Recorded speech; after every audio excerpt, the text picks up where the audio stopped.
பொதுவா எல்லா சிவன் கோயில்லையும் சிவன் பக்கத்துல 63 பேர் சிலை இருக்கும். இந்த 63 பேர நாயன்மார்ன்னு சொல்றோம். இந்த 63 பேர்ல முக்கியமானவங்க 4 பேர். திருஞான சம்பந்தர், திருநாவுக்கரசர், சுந்தரர், மாணிக்கவாசகர். இந்த வீடியோல சுந்தரமூர்த்தி நாயனார் அவர்களோட வாழ்க்கை வரலாறை பத்தி பார்க்கலாம். சுந்தரரோட இயற்பெயர் நம்பி ஆரூரர். இவர் பிறந்த ஊர் திருநாவலூர். இவர் வாழ்ந்த காலம் 7ஆம் நூற்றாண்டு. அப்பா பேர் சடையனார், அம்மா பேர் இசைஞானியார். திருமுனைப்பாடி அரசர் நரசிங்க முனையரையர் சுந்தரரை தத்தெடுத்து ஒரு அரசர் போலவே வளர்த்தார். திருவருட் செல்வர்னு ஒரு படத்துல நடிகர் திலகம் சிவாஜி கணேசன் சுந்தரரா நடிச்சிருப்பார். சுந்தரருக்கு மனப்பருவம் வரும்போது புத்தூர் சடங்கவி சிவாச்சாரியாரோட மகளை திருமணம் செய்ய முடிவு பண்றாங்க. சுந்தரருக்கு திருமணம் நடக்கும்போது ஒரு முதியோர் வந்து திருமணத்தை நிறுத்துறாரு. திருமண கோலத்திலிருந்து வந்த சுந்தரர், ஐயா யார் நீங்க, எதுக்காக திருமணத்தை நிறுத்துறீங்கன்னு விசாரிக்க, சுந்தரா நீ எனக்கு அடிமை, உன்னோட பாட்டனார் எனக்கு எழுதி கொடுத்த ஓலைச்சுவடி என்கிட்ட இருக்குது, அதன்படி நீ எனக்கு அடிமை, நீ கல்யாணம் பண்ணக்கூடாதுன்னு நிறுத்துறாரு. இந்த விஷயத்த பஞ்சாயத்துக்கு கொண்டு வந்து முறையிடும். கல்யாணத்தை நிறுத்தின அந்த முதியவர் சுந்தரரோட பாட்டனார் அடிமைன்னு எழுதி கொடுத்த ஓலைச்சுவடியை சபை முன்னாடி காட்டுறாரு. பஞ்சாயத்தில் இருக்கவங்க அந்த ஓலைச்சுவடியில் இருக்க கையெழுத்து சுந்தரரோட பாட்டனார்து தானான்னு வெரிஃபை பண்ணும்போது அந்த கையெழுத்து சுந்தரரோட பாட்டனார்துன்னு தெரிய வருது. அதுக்கப்புறம் சுந்தரா நீ இந்த முதியவருக்கு அடிமைன்னு தீர்ப்பு வழங்குறாங்க. தீர்ப்புக்கு அப்புறம் சுந்தரர், நான் உங்களோட அடிமை தான், நீங்கள் என்ன சொன்னாலும் கேட்குறேன்னு சொல்ல, என் வீட்டுக்கு வான்னு சுந்தரரை கூட்டிகிட்டு அந்த பெரியவர் போகிறார். காடு மேடுன்னு நடக்கும்பொழுது எங்கே தான் கூப்பிட்டு போகிறீங்கன்னவும், அதோ தெரியுது பாரு என் வீடு, அங்கே தான் நான் உன்னை கூப்பிட்டு போகிறேன்ட்டு திருவெண்ணைநல்லூர் கோயில் கோபுரத்தை காமிச்சார். கோயிலுக்குள்ளார 2 பேர் போனதுக்கப்புறம் என்னதாங்க உங்களுக்கு பிரச்சனைன்னு சுந்தரர் கேட்க, நீ இங்கேயே இரு, இதோ வந்துடுன்ட்டு போனார். போனவரை ஆளை காணோம். கோயிலில் இருக்க எல்லா கதவும் தானாக சாத்து. நடக்கிறது புரியாமல் நின்றுட்டு இருந்த சுந்தரருக்கு ஒரு அசிரீரி குரல் கேட்டுச்சு. அந்த குரல் கேட்ட இடத்த நோக்கி பார்த்தா அங்கே சிவபெருமான் காட்சியளித்தார். அந்த அசிரீரி குரல், சொற்தமிழால் என்னை பாடு, உன் சுந்தர தமிழ் கேட்டு ரொம்ப நாள் ஆனதுன்னு சொல்ல, ஐயா சிவபெருமானே, முதியவராக வந்தது நீன்னு தெரியாமல் உன்னை பித்தன் பேயன்னு திட்டானே. அதுக்கு சிவபெருமான், என்னை பித்தன்னு தானே திட்டினா, அந்த வார்த்தையே வார்த்தையாக வச்சு என்னை பற்றி பாடுன்னு சொல்ல, பித்தா பிறை சூடி பெருமானே அருளாலா, எத்தான் மறவாதே நினைக்கின்றேன் மனத்துன்னை, வைத்தாய் பெண்ணை தென்பால் வெண்ணை நல்லூர் அருட்டுரையுள், அத்தா உனக்காலா இனி அல்லேன் எனலாமேன்னு சுந்தரமூர்த்தி நாயனார் தன்னோட முதல் தேவார பாடலை திருவெண்ணைநல்லூர் சிவன் கோயிலில் இருக்க கிருபாபுரீஸ்வரரை பற்றி பாடினார். முதியவராக வந்த சிவபெருமான் காலில் போட்டுட்டு இருந்த செருப்பு கோயிலில் இன்னும் பாதுகாப்பாக கண்ணாடி பெட்டியில் வச்சு பாதுகாக்கப்படுகிறது. தீராத வழக்குக்கு திருவெண்ணைநல்லூர் தீர்ப்புன்னு ஒரு பழமொழியே இருக்குது. சுந்தரருக்கு தீர்ப்பு வழங்கிய வழக்காடு மன்றம் திருவெண்ணைநல்லூர் கோயில் பக்கத்தில் இன்னைக்கு வரைக்கும் இருக்குது. சுந்தரருக்கு நடந்த திருமணத்தை தடுத்ததுனால அந்த ஊர் தடுத்தாட்கொண்டு வரணும். சிவனே வந்து திருமணத்தை தடுத்து ஆட்கொண்டதுனால தடுத்தாட்கொண்ட நாதர்னும் அழைக்கப்படுகிறார்கள். சுந்தரரோட பிறந்த ஊரான திருநாவலூரில் சுந்தரருக்கு தனியாக மண்டபம் கட்டியிருக்காங்க.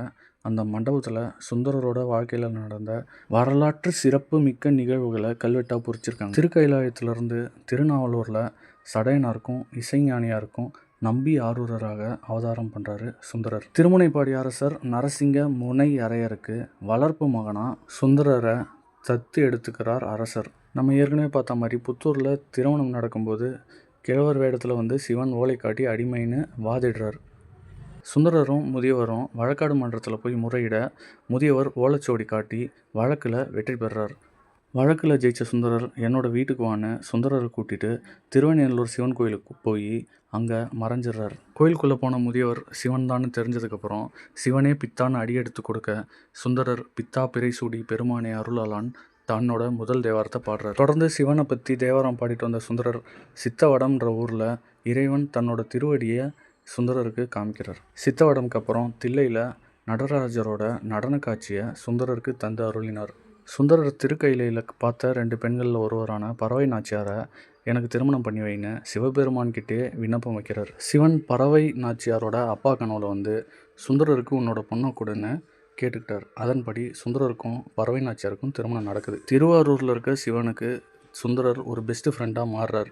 திருத்தொண்டர்களை வணங்காமல் போகிறதுனால சிவனையும் சுந்தரரையும் சைவ மதத்தை விட்டு தள்ளி வச்சார். அவர் தான் விரம் மீண்ட நாயனார். அவங்க கோபத்துக்கெலாம் ஆளாவாத, ஃபஸ்ட்டு திருத்தொண்டர்களை வணங்கு, அதுக்கப்புறம் என்னை வந்து வணங்கு அப்படின்ட்டு தில்லை வாழ் அந்தனர்னு அடியெடுத்து கொடுக்க, அதில் 63 நாயன்மார்களை பற்றி புகழ்ந்து பாடியிருப்பார் சுந்தரர். சுந்தரர் பாடின இந்த பாட்டு திருத்தொண்டர் தொகைன்னு அழைக்கப்படுது. இந்த பாட்டு மட்டும் இல்லைன்னா சிவனுக்கு 63 நாயன்மார்கள் இருந்தாங்கன்றதே தெரியாமல் போயிருக்கும். பெரிய புராணம் எழுதுறதுக்கு மூல நூலாக திருத்தொண்டர் தொகை தான் இருந்திருக்கு. இந்த பாடல் பாடினதுக்கப்புறம் நம்பியாரூரரோட இதயத்தில் அடியார்கள் தான் இருக்காங்கன்னு தெரிஞ்சதுக்கப்புறம் விரண்மீண்ட நாயனார் கோபம் தணிந்து மனம் மகிழ்ந்தார். சுந்தரருக்காக நெல் கொடுக்கணுமேனு எண்ணிய குண்டையூர் கிழாருக்கு நெல்லை குவியல் குவியலாக கொடுத்தாரு சிவபெருமான். அந்த நெல்லை வாங்கின சுந்தரர் திருவாரூரில் சேர்த்துருங்கன்னு சிவன்கிட்ட வேண்ட பூதகணங்கள் திருவாரூருக்கு கொண்டு வந்து சேர்த்ததா சொல்லப்படுது. திருநாட்டியத்தான் குடியை ஆட்சி பண்ண கோட்புலி நாயனாரோட மகள்கள் சிங்கடி மற்றும் மண்பகை ஆகிய இருவரையும் சுந்தரர் தன் மகளா தத்தெடுத்து திருப்புகலூரில் திருப்பணிக்காக தலையில் செங்கல்கள் கட்டி தூங்கும்போது அது எல்லாம் பொன்கட்டியாக மாறு. திருமுதுகுன்றம் இப்போது விருத்தாச்சலம்னு அழைக்கப்படுற ஊரில் மணிமுத்தாரில் 12,000 பொற்காசுகளை போட்டு திருவாரூர் கமலாலய குளத்தில் எடுக்கிறார் சுந்தரர். இந்த விழா இந்த ஊரில் இப்பயும் விமர்சையாக நடைபெறுது. திருக்குறுக்காவூரில் பசியால் வாடிய சுந்தரருக்கு இறைவன் கட்டமுது வழங்கினார். இவ்வளோ வேலைக்கு அப்புறம் தல யாத்திரை செல்லலான்னு முடிவு பண்ணி வடக்கு நோக்கி போகிறார் சுந்தரர். அங்கே திருவொற்றியூரில் சங்கிலி நாச்சியாரை பார்த்து அங்கேயே கல்யாணம் பண்ணுறாரு. அவங்கக்கிட்ட இந்த திருவொற்றியூர் எல்லையை தாண்டி நீங்க மாட்டேன்னு சத்தியம் பண்ணி திருமணமும் செஞ்சுக்கிறாரு. திருவாரூரில் வசந்த காலத்தை காண திருவொற்றியூரில் சங்கிலி நாச்சியாருக்கு செஞ்ச சத்தியத்தை மீறி எல்லையை கடக்கிறதுனால சுந்தரர் தன்னோட 2 கண் பார்வையும் இழக்கிறார். கண்ணு தெரியாமல் இருக்க எனக்கு ஊன்றுகோல் கூடன்னு திருவெண்பாக்கத்தில் பதிகம்பாடி ஊன்றுகோல் பெற்றார். காஞ்சிபுரம் ஏகாம்பரநாதர் கோயிலில் பதிகம்பாடி இடது கண்ணையும், திருவாரூரில் மீளா அடிமை உனக்கேன் பதிகம் பாடி வலது கண்ணையும் சுந்தரர் பெற்றார். பறவை நாச்சியார் என்னை மறந்துட்டு இன்னொரு பொண்ணை போய் கல்யாணம் பண்ணிக்கிட்டேன்னு சுந்தரர்கிட்ட பேசாமல் இருக்க சுந்தரருக்காக சிவபெருமானே தூது போனதா இந்த கல்வெட்டு சொல்லுது. இறைவனையே தூது அனுப்பியதால் நம்பி ஆரூரரை காணேன் என ஏயர்கோன் கலிக்காம நாயனார் தன்னைத்தானே கத்தியால் குத்தி மாய்த்து கொண்டார். அவரை இறைவன் உயிர்ப்பித்து சுந்தரரையும் ஏயர்கோன் கலிக்காம நாயனாரையும் நண்பராக்கினார். சேரமான் பெருமாள் நாயனாரோட பல கோயிலுக்கு சுந்தரர் கிளம்பினார். அப்படி திருவையாறு ஐயாரப்பரை காண போனப்போ காவிரியில் வெள்ளம் கரை புரண்டு ஓடிச்சு. அந்த வெள்ளத்தை வழிவிடுமாறு பதிகம் பாடி கோயிலுக்கு போய் ஐயாரப்பரோட அருளை பெற்று சேர நாட்டுக்கு சென்றார் சுந்தரர். திருமுருகன் பூண்டியில் இருக்க சிவன் சுந்தரரோட தமிழ் பதிகம் கேட்க தன்னோட பூதகணங்களை வேடுவர்களாக மாற்றி நம்பிகள்கிட்ட இருந்த பொருட்கள் எல்லாம் வழிப்பறி செய்தார். சுந்தரர் சிவனை பற்றி பதிகம் பாடி இழந்த பொருட்கள் எல்லாத்தையும் திரும்ப பெற்றார். சேர நாட்டுக்கு செல்லும் வழியில் அவிநாசின்ற ஊரில் 2 வருஷத்துக்கு முன்னாடி முதலை உண்ட பாலகனை மீண்டு உயிர் தெழ செய்தார் சுந்தரர். சேர நாட்டு திருவஞ்சைக்களம் இப்போ கேரளாவில் இருக்குது. அஞ்சைக்கள பெருமான்கிட்ட சுந்தரர் முக்தி கேட்க இறைவன் தன்னோட வெள்ளை யானையை தந்தருளி இந்திரன், பிரம்மன், திருமால் 30 கோடி தேவர்களையும் அனுப்பி நம்பி ஆரூரரை அழைத்து வருமாறு ஆணையிட்டார். தன்னோட ஃப்ரெண்டு சேரமான நினச்சிக்கிட்டே சிவன் அனுப்பின வெள்ளை யானை மேலே ஏறி தானெனை முன்படைத்தான்னு பதிகம் பாடி கைலாயம் நோக்கி புறப்பட்டார் சுந்தரர். சேரமான் பெருமான் தன்னோட குதிரை காதில் 5 எழுத்து மந்திரத்தை கூறி சுந்தரர் போகிறதுக்கு முன்னாடியே திருக்கைலாயத்தை ரீச் ஆயிடுறாரு சேரமான் பெருமான். சுந்தரர் மேலே தீவிர பக்தி கொண்ட பெருமழலை குறும்பர்ன்ற நாயனார் சிவன் கிட்ட சுந்தரர் முக்தி அடைகிறதுக்கு நாளே தானும் முக்தி அடையணும்னு வேண்டிக்கிட்டாரு. சிவன் அவரோட விருப்பத்தை நிறைவேற்றினார். திருக்கைலாயத்துக்கு சுந்தரரும் சேரமான் பெருமானும் போனதுக்கப்புறம் சிவன்கிட்ட விழுந்து வணங்கி முக்தி பெற்றார்கள்.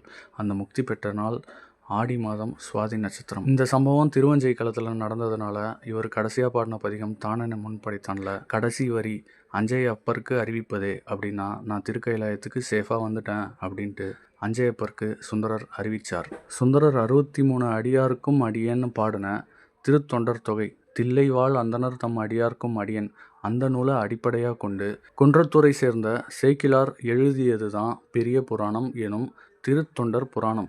இதை எழுதுனது மட்டும் இல்லாமல் 12 திருமுறைகளையும் ஒன்றா தொகுத்து செப்பேடு செய்து யானை மேலே ஏறி தில்லை அதாவது சிதம்பரம் கோயிலை வலம் வந்து சிதம்பரம் கோயிலில் வச்சார் சேக்கிழார் பெருமான்.